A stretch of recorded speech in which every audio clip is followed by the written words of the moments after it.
Hello guys. नमस्कार सभी को। GS and English talks YouTube channel पर एक बार फिर आप सभी का हार्दिक अभिनंदन और स्वागत है। जैसा कि आप जानते हैं कि अब तक अर्थव्यवस्था की इस कड़ी में हम सभी इंटरनेशनल ऑर्गेनाइजेशंस और उसके बाद कल के लेक्चर में हम कर चुके हैं बजट। आज का टॉपिक अर्थव्यवस्था कहें या अर्थशास्त्र कहें, what is the basic difference between both, इन सभी चीज़ों के ऊपर बेस्ड है। हालांकि ये चैप्टर जो है आप देख पा रहे हैं, आपसे पहले हो जाना था, स्टार्टिंग में डिस्कस करने का था, लेकिन अवधारणाओं से रिलेटेड है। ये फैक्चुअल चीज़ें कम पूछी जाती हैं, तो इसलिए डिस्क्रिप्टिव स्टडी के लिए जो है ये ज़्यादा फ्रूटफुल रहता है। इसलिए हम थोड़ा सा फैक्चुअल काम कर चुके हैं पहले। एनीवे, आज हम देखेंगे इस टॉपिक को जो आप देख रहे हैं, अर्थशास्त्र या अर्थव्यवस्था कौन सी सही है, किसका क्या मतलब है। All these things will be discussed today. Yes, तो आइए इस कंटेक्स्ट में सबसे पहले मैं आपके बीच में रख रहा हूं अर्थशास्त्र। विभिन्न लोगों ने अलग अलग अवधारणाएं बताई हैं। अर्थ का मतलब होता है धन और शास्त्र का मतलब होता है अध्ययन करना, यानी कि अर्थ का अध्ययन करना ही अर्थशास्त्र कहलाता है। हमारे जो अरिस्टोटल नाम के बहुत बड़े फिलोसफर हुए हैं, तो उनके अनुसार घरेलू जो आवश्यकताएं होती हैं उनकी पूर्ति या प्रबंधन का विज्ञान को ही जो है अर्थशास्त्र कहा जाता है। हालांकि दोनों की अपनी अपनी अलग अलग जो है अवधारणाएं हैं, अलग अलग परिभाषाएं हैं। अर्थशास्त्र और अर्थव्यवस्था अर्थशास्त्र में कहता है कि सिद्धांतों का अनुप्रयोग या एक विषय के रूप में धन का अध्ययन जो है अर्थशास्त्र कहलाता है, जैसा आप देख पा रहे हैं। और अर्थशास्त्र जो है उसके बाद जो कहता है कि अर्थशास्त्र का प्रायोगिक रूप, प्रैक्टिकल रूप, यानी कि अर्थात अर्थशास्त्र के अनुप्रयोगों का जहां पर भी प्रयोग होता है या जहां लागू होते हैं, तो वो जो है ये एक प्रकार से अर्थशास्त्र जो है एक सब्जेक्ट है, और उसको जहां अप्लाई किया जाता है, अप्लाइड फॉर्म में जहां आ जाता है, वो जो है अर्थशास्त्र।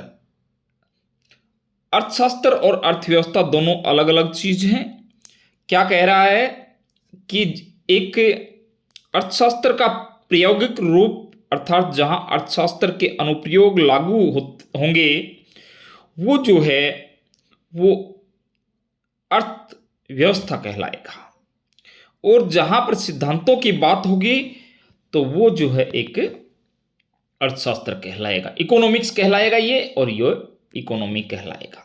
तो बेसिक डिफरेंस थोड़ा सा है, ये आपके जो है दिमाग में होना चाहिए। आगे चल करके भी कुछ उदाहरण दिए गए हैं और बताया गया है कि जो पढ़ा जाता है अर्थशास्त्र है, और पढ़े हुए को जहां अप्लाई किया जाता है वो अर्थव्यवस्था है। मैंने पहले भी आपको बता दिया है, बड़ा अच्छा एग्जाम्पल है। अर्थव्यवस्था में कहा गया है कि उत्पादन, उपयोग, निवेश अर्थव्यवस्था की आधारभूत गतिविधियां, इसके अंतर्गत आर्थिक व्यवस्थाओं या गतिविधियों का जो है संचालन होता है। अल्फ्रेड मार्शल जो है ब्रिटिश अर्थशास्त्री, उन्होंने भी एक परिभाषा दी है कि मनुष्य जाति के रोजमर्रा के जीवन का अध्ययन जो है, समाज में जो कुछ भी घट रहा है उसके पीछे हमेशा ही आर्थिक शक्तियां होती हैं। फॉर एग्जाम्पल, आप आज के टाइम में कोई भी काम करने चल पड़िएगा, आप देखेंगे कि सबसे पहले पैसा ही आपको जो है आपका साथ देता है। आप जो काम करने के लिए घर से निकलते हैं, वहां तक पहुंचने के लिए आपका गंतव्य जो है स्थान, वहां तक पहुंचने के लिए आप पैसे के माध्यम से वहां पहुंच पाएंगे। आगे की सारी कार्यवाही भी जो है आप पैसे के आधार पर ही कर पाएंगे, यानी कि वहां जाकर के जो परिणाम उन चीज़ों से आप निकालना चाहते हैं वहां पर, यानी कि पैसा, everything is not but something is, ये आप कह सकते हैं कि सब कुछ तो नहीं है, एवरीथिंग नहीं है, बट समथिंग इज, यानी कि कुछ ना कुछ तो है पैसा। मनुष्य के जन्म से भारत में इसका प्राचीन स्रोत जो है कौटिल्य का अर्थशास्त्र, यानी कि क्या कहता है कि मनुष्य के जन्म से ही पैसे की वैल्यू रही है वैसे तो, लेकिन भारत में इसका प्राचीन स्रोत जो है कौटिल्य का अर्थशास्त्र है, और वहीं प्राचीन अर्थशास्त्र के रूप में कहलाता है। प्राचीन अर्थशास्त्र की बात करें तो कौटिल्य का जो है अर्थशास्त्र है वहाँ से, और नोट के तौर पर भी यहाँ पर कुछ बताया गया है कि 4 BC में चाणक्य, जिसको विष्णुगुप्त भी कहा जाता है, कौटिल्य भी कहा जाता है अर्थशास्त्र में, हालांकि अर्थ जो है धन लिया, लेकिन इसमें समाज, प्रशासन और राजनीति पर भी चर्चा की, क्योंकि अर्थशास्त्र अलग विषय के रूप में विकसित अभी नहीं हुआ था। इस समय की बात है, क्योंकि अर्थशास्त्र जो है कि स्वतंत्र विषय के रूप में, यानी कि अलग से विषय के रूप में अब तक जो है नहीं आया था, इसलिए उन्होंने अर्थ का मतलब धन ही लिया। उसके बाद अन्य अर्थशास्त्री भी हैं, इनकी भी काफ़ी जो है स्टेटमेंट या इनकी आप परिभाषाएं देख सकते हैं। माल्थस है, रिकॉर्डो है, कार्ल मार्क्स है, किन्स है, तो काफ़ी सारे लोग अपने अपने ढंग से जो है पैसे का या अर्थशास्त्र का जो है एक रूप आपके सामने प्रदान करते हैं, या फिर यूं कहें कि अलग अलग परिभाषाएं जो है लोगों की हैं अर्थशास्त्र को लेकर के। अब मैं आगे बढ़ूं तो इकोनॉमिक्स में जो है कहता है कि एक रेगनर फ्रेंच हैं के अनुसार इसके 2 टाइप हैं। 1969 में जो है इन्हें अर्थशास्त्र का नोबेल भी मिला है, और उनके अनुसार जो है एक व्यष्टि अर्थशास्त्र है और एक समष्टि अर्थशास्त्र है, यानी कि एक जो है माइक्रो है और एक मैक्रो है। इकोनॉमिक्स के 2 पार्ट्स हैं। तो व्यष्टि के अंदर यदि आप जिक्र करें तो व्यक्तिगत, विशेष, आवश्यकता, मांग, आपूर्ति के सिद्धांतों पर आधारित है। ये कीमत सिद्धांत बताता है, और फादर जो है एडम स्मिथ हैं। समष्टि चर जो है यहाँ इसके अंदर स्थिर होते हैं। ये जो बातें हैं वो व्यष्टि अर्थशास्त्र के अंदर है। ब्रॉड लेवल पर मैक्रो की बात करें तो कहता है कि व्यापक तौर पर इसमें इन्फ्लेशन की बात होगी, बजट की बात होगी, टैक्स की बात होगी। कल हमने एक टॉपिक इसका जो है मैक्रो का किया भी है। यहाँ पॉवर्टी की बात होगी, यानी कि बेरोजगारी की भी बात होगी, गरीबी की बात होगी, पॉपुलेशन की बात होगी, नेशनल इनकम की बात होगी। तो इस तरह की रोजगार संबंधी बातें होंगी, और इसमें व्यष्टि चर जो होते हैं वो स्थिर होते हैं। तो ये सारी चीज़ें आप जो है एक डिफ्रेंशिएट करने के लिए दोनों चीज़ों को आप माइक्रो और मैक्रो को बता सकते हैं। आगे चल करके मैं थोड़ा सा और आगे बढ़ूं तो आप देख पाएंगे कि बताता है कि अलग अलग इकोनॉमिक्स के सेक्टर्स हैं। अलग अलग सेक्टर्स में जो है इकोनॉमी को बांटा गया है।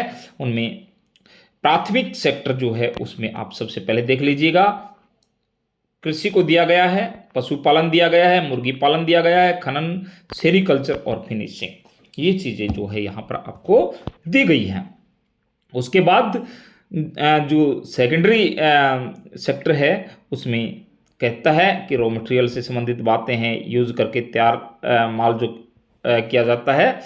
और उसके बाद मोटरसाइकिल की बात है, कपड़ा है, पिज़्ज़ा है, बर्गर है, टीवी, उद्योग, ये सारी चीज़ें जो है द्वितीय की, ये प्रथम की और प्राथमिक क्षेत्र की। और तृतीय क्षेत्र की बात करूं तो मैं इसके अंदर कहता है कि रिटेल सेक्टर्स की बात, स्टोर्स की बात कर लें, एजुकेशन की बात कर लें, टेलीकॉम कर लें, इंडस्ट्री कर लें, बैंकिंग कर लें। आते हैं ये क्वेश्चन कॉम्पिटिटिव एग्जाम्स के अंदर, इस यहीं पर भी क्वेश्चन बन जाएगा। यही आपको जो है कंफ्यूज करने के लिए यही मात्र है, यही वर्ड जो है काफ़ी मात्र है, यानी कि यहीं किसी ऑप्शन में आ गया तो हमारी नींद हराम कर सकता है, हमें जो है सोचने के लिए मजबूर कर सकता है। जो फोर्थ सेक्टर है, चतुर्थ सेक्टर, उसके अंदर क्या क्या चीज़ें हैं। विशेषकृत ज्ञान की ज़रूरत होती है, वहाँ तकनीक कौशल की ज़रूरत होती है, प्रबंधीय कौशल की जरूरत होती है, विश्लेषणात्मक समझ यहाँ जरूरी है, सांख्यविद जो होते हैं उनका, या फिर सॉफ्टवेयर डेवलपर जो होते हैं, या शोधकर्ता या अनुसंधानकर्ता जो लोग होते हैं, ये सारे के सारे जो है फोर्थ सेक्टर के अंदर आते हैं। आजकल एक पंचम सेक्टर की भी बात आती है कि गोल्ड कॉलर जॉब या प्रोफेशनल टाइप के लोग होते हैं, वो उच्च प्रबंधक जो होते हैं, कानूनी सलाहकार होते हैं, जो लीगल एडवाइजर होते हैं, शोधकर्ता और वैज्ञानिकों को यहाँ पर भी ले लिया जाता है, जो यहाँ लिया था हमने। तो ये जो है हालांकि तृतीय तक ही पूछता है मोस्टली, आजकल फोर्थ को थोड़ा थोड़ा जो है एग्जाम में कंसिडर करने लग गया है, तो यहाँ थोड़ा सा जो है कम संभावनाएं हैं। यहाँ तक जो है आप याद कीजिएगा सभी चीज़ों को। समझता हूँ कि ये चीज़ें ज़रूर आपको जो है फ़ायदा पहुँचाएंगी, ज़रूर आपके लिए कहीं ना कहीं जो है फ़ायदेमंद रहेंगी। आगे चलूँ मैं थोड़ा सा, तो आगे बताया गया है कि अर्थव्यवस्था का वर्गीकरण और भी अलग अलग तरीके से किया जाता है। अर्थव्यवस्था का वर्गीकरण आप देख रहे हैं, उत्पादन या राज्य की भूमिका के आधार पर भी वर्गीकरण किया गया है। तो पूंजीवादी अर्थव्यवस्था सबसे पहले हम डिस्कस करेंगे।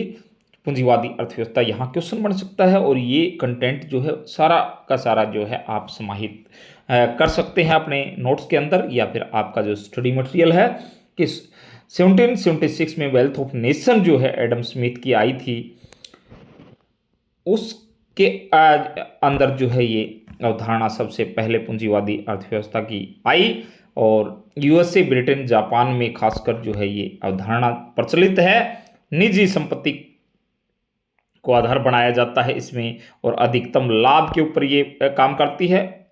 आर्थिक स्वतंत्रता चाहिए इनको, और प्रतियोगिता की स्थिति हमेशा जो है डिमांड करती है। मांग पूर्ति का जो है एक प्रकार से आप देख सकते हैं महत्व है इसमें, और सरकार का हस्तक्षेप बिल्कुल भी नहीं है, थोड़ा बहुत नाम मात्र का, लेकिन वैसे सरकार का जो है और प्रतियोगिता को ये जो है ज़्यादा बल देती है। बिल्कुल इसका ऑपोजिट आगे चलेंगे आप, तो राज्य अर्थव्यवस्था यानी कि समाजवादी अर्थव्यवस्था जो आपने पूंजीवादी देखी है, इससे कुछ हट करके अलग जर्मन दार्शनिक हुए हैं, कार्ल मार्क्स, उनके द्वारा ये जो है अवधारणा दी गई। केंद्रीकृत होती है, नियोजित होती है, और सामाजिक महत्व होता है इसका, और समाजवादी व साम्यवादी में विभक्त है ये। समाजवादी में जो है समान वितरण दिया जाता है, और साम्यवादी में क्षमता व आवश्यकता के अनुसार जो है। हालांकि 1985 से जो है पूर्व चीन में साम्यवादी ही रही है अर्थव्यवस्था। वर्ग संघर्ष यहाँ पर समाप्त हो गया, फिर बाद में आर्थिक विषमता जो हो तो उसके लिए ये ज़्यादा अच्छी रहती है, और राज्य की व्यापक भूमिका इसके अंदर जो है, यहाँ प्रतियोगिता नहीं होती। इम्पोर्टेंट बात यह है कि यहाँ प्रतियोगिता होती है या प्रतियोगिता नहीं होती, और राज्य की भूमिका होती है, यहाँ पर राज्य की का हस्तक्षेप नहीं होता है। तो ये चीज़ें जो हैं दोनों के बीच में, लेकिन इन सब से अलग एक बीच का रास्ता निकालते हुए जो है एक अलग जो व्यवस्था आई, वो आई मिश्रित अर्थव्यवस्था। दोनों के गुण इसमें समाहित होते हैं। आर्थिक नियोजन पर काम करती है, सरकार नियामक के रूप में काम करती है, व्यक्तिगत स्वतंत्रता है इसमें। और भारत की जो अर्थव्यवस्था है वो जो है मिश्रित अर्थव्यवस्था है, और केन्स ब्रिटिश जो व्यक्ति हुए हैं, अर्थशास्त्री हुए हैं, उनके द्वारा इसका केन्स की, ये जो है कार्ल मार्क्स की, और ये एडम स्मिथ की। तो सारी चीज़ें जो हैं आप आराम से एक एक को देख सकते हैं। नीचे जो है भारत ने क्यों अपनाया गया, क्या फायदे रहे होंगे इस अर्थव्यवस्था के, उसको लेकर के भी जो है नीचे आप देख सकते हैं कि भारत द्वारा मिश्रित अर्थव्यवस्था अपनाए जाने के पीछे तर्क क्या रहे, कारण क्या रहे होंगे। तो पूंजी एवं संसाधनों का अभाव था भारत में उस टाइम में, इसलिए अपनाया गया। निजी क्षेत्र के पास जो है उपलब्ध पूंजी, लेकिन तकनीक प्रबंधन का लाभ लेने हेतु, यानी कि निजी क्षेत्र के पास पूंजी थी और टेक्नोलॉजी थी और प्रबंधन इन चीज़ों के लिए भी जरूरत थी, और गरीबी एवं बेरोजगारी की समस्या के निपटान हेतु भी जो है ये जरूरी थी। आर्थिक विकास को गति देना भी जो है हमारे लिए एक चुनौती था और भारतीय अर्थव्यवस्था को वैश्विक प्रतिस्पर्धा के अनुरूप बनाने की भी जरूरत थी और सार्वजनिक क्षेत्र के भार को भी कम करना था। ये पॉइंट जो है इनको आप डिस्कस भी कर सकते हैं, इनको आगे चल करके जो डिफाइन भी कर सकते हैं और यहाँ से भी एक बहुत सुंदर क्वेश्चन जो है मिश्रित अर्थव्यवस्था का निकाला जा सकता है। तो आई थिंक आप सब इस चीज़ को भी जो है जान पाए होंगे और इससे आगे जो यदि हम चलें तो आगे आप देख पा रहे हैं कि विकास के आधार पर भी कहीं राज्य के आधार पर, कहीं आर्थिक आधार पर, कहीं विकास के आधार पर अलग अलग प्रकार से जो है अर्थव्यवस्थाएं बांटी गई हैं। विकसित अर्थव्यवस्था, विकासशील अर्थव्यवस्था और अल्प विकसित अर्थव्यवस्था। प्रति व्यक्ति सकल राष्ट्रीय आय जिसकी 236 डॉलर या उससे ऊपर है उसको विकसित अर्थव्यवस्था माना गया। अमेरिका, ब्रिटेन, स्विट्जरलैंड, जापान जैसे ये देश इसमें आते हैं। उच्च पर कैपिटा इनकम जो है उनकी, उच्च पूंजी निर्माण जिनका है, उच्च उत्पादकता दर है और विकसित मानव पूंजी है। विभिन्न गरीबी व निम्न गरीबी और बेरोजगारी है। आधुनिक आधारभूत ढांचा, कृषि पर निर्भरता कम हो यानी कि कृषि की निर्भरता घटती जाए वो विकसित मानी जाएगी और बेहतर शिक्षा जहाँ पर हो, स्वास्थ्य हो और जनसंख्या में जो है नियंत्रित वृद्धि हो। नियंत्रित वृद्धि, वृद्धि तो हो लेकिन नियंत्रित हो। ये सारे की सारी बहुत इंपॉर्टेंट बातें हैं। सारे की सारी एक एक पॉइंट जो है बहुत सोच समझ करके आपके लिए जो है तैयार किया गया है। तो आप प्लीज़ इन सभी चीज़ों को, एवरग्रीन चीज़ों को, हालांकि आज के टाइम में जो है विकासशील, विकसित या अल्प विकसित की परिभाषाएं थोड़ी सी बदल गई है, वो सारे के सारे करंट के मुद्दे हैं। तो लेकिन एक बेसिक समझ आपको इन सब चीज़ों की होनी चाहिए। अब विकासशील अर्थव्यवस्था पर हम आए तो प्रति व्यक्ति जो है जिसकी आय 1006 से लेकर के